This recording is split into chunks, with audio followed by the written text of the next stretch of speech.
Hey everyone, Mr. Happy here, and today I want to talk about a topic that's been pretty big in the Final Fantasy XIV community as of late, boosting. More specifically, brand new players boosting to level 70 to the Shadowbringers story immediately upon trying the game out. So yesterday, I released a beginner's guide to boosting because I figure there's going to be people who do it. I might as well make sure there's some resources out there for them so they can get on the right track. It's been a day, and I've read that comment section, and as I expected, there's some mixed opinions about the feature itself, even though that's not the point of the video. People claiming that boosters are bad for the game, they should uninstall, and Square Enix should just stop offering the feature altogether. Or restrict it so that you need to already have a high-level character and you're just using it to boost another job. And I'll get into that argument a little bit later. So I want to address some of the things that were said in the comment section, and honestly in other places I've seen online. First, I want to be clear about my stance on the whole thing. I don't personally recommend that people boost in Final Fantasy XIV. It's a game that just kind of isn't meant to be rushed, and I urge people to enjoy a slow burn of exploring the world, the story, learning about the various characters and locations. Turn off your Spotify playlist and just listen to the in-game music. Some of it's pretty dope. In fact, most of it's pretty dope.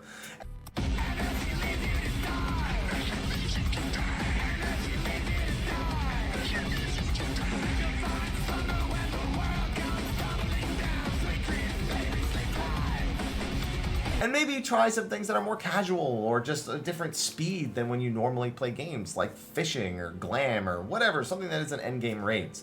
I think it improves the overall experience, and it's better than just getting to max level and falling into what I feel like is a max level MMO rut that we all kind of know if we've played multiple MMOs. That being said, that's only my recommendation. If somebody wants to boost, no skin off my back. But that's when people come in and say that people who boost, they grief dungeon runs as soon as they boost, and they ruin the experience for others, and I have some opinions about that.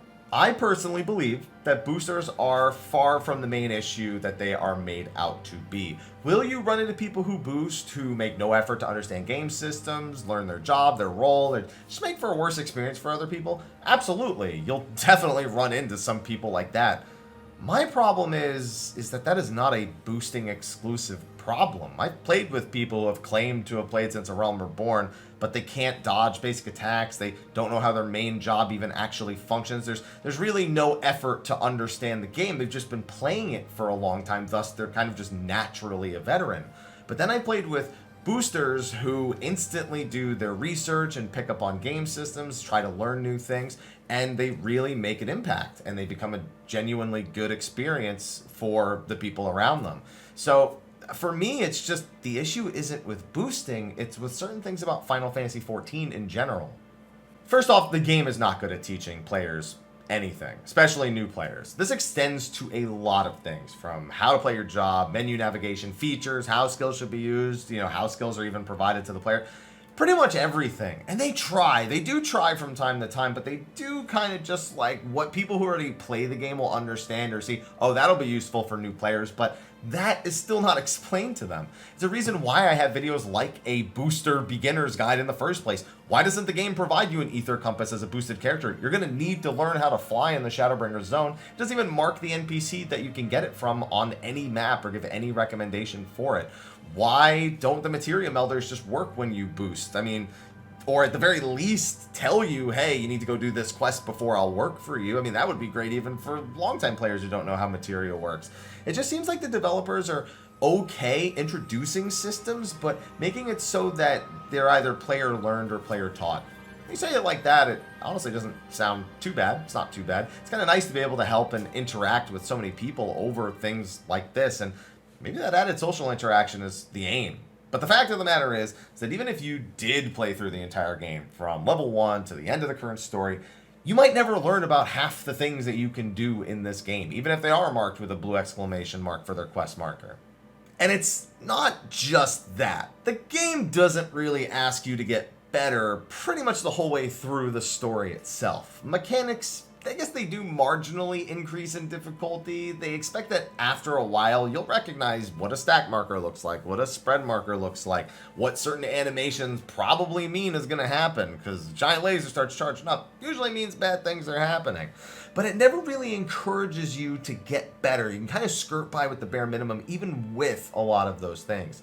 In some ways, it's nice. It's actually accessible to all different skill levels, and people who enjoy the story won't feel too much pressure to perform just to enjoy something they love. There's people out there with major social anxieties or self-esteem issues or any number of things that could lead to them being a little self-conscious about hopping into dungeons or approaching a game where they know they're going to be paired side by side with other players.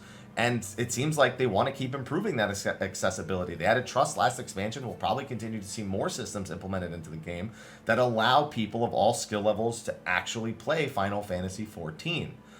But a lot of the times those people are playing through the story. They're playing through something that this is possible to do.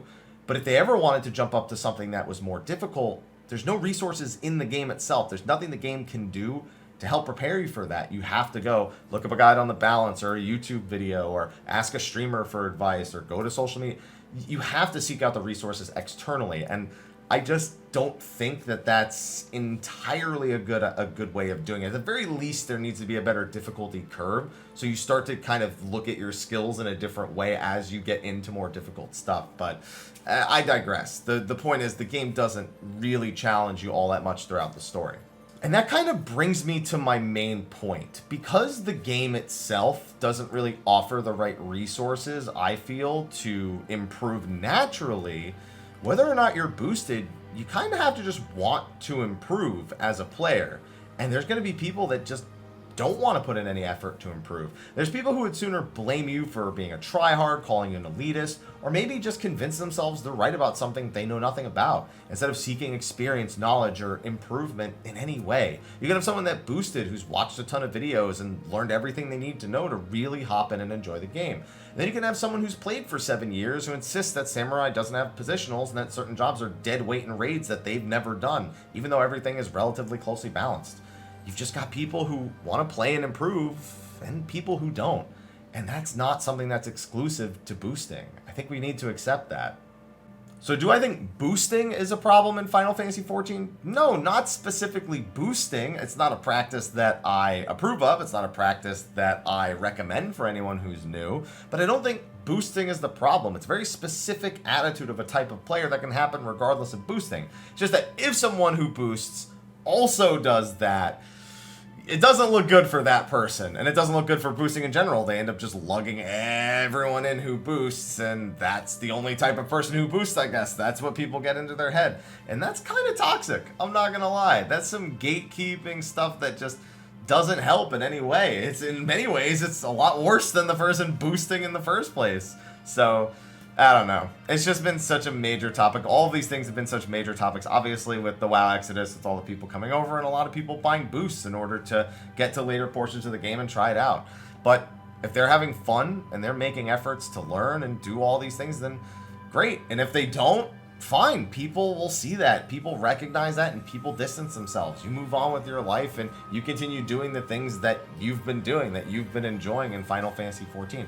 They're not going to take that away from you. And I think the sooner that you kind of accept that, the easier time that you'll have. The easier time everyone will have, as a matter of fact. But that's my opinion on boosting in Final Fantasy XIV. Just wanted to get a quick thoughts video out to all of you. So thank you for listening to me ramble on. If you'd like to hear more ramble on thoughts like this, be sure to check out my live stream. I'm live on Twitch every day, 7 a.m. to 2 p.m. Not always Final Fantasy XIV, but I'm always there, so you can always pick my brain on anything. Be sure to like, favorite, subscribe, and share to the YouTube channel as well. We'll be having plenty of Endwalker related stuff coming as soon as we have stuff to talk about, and some more new player stuff as well. Anyway, thanks for watching. I'll see you all in the next one, and until then, take care.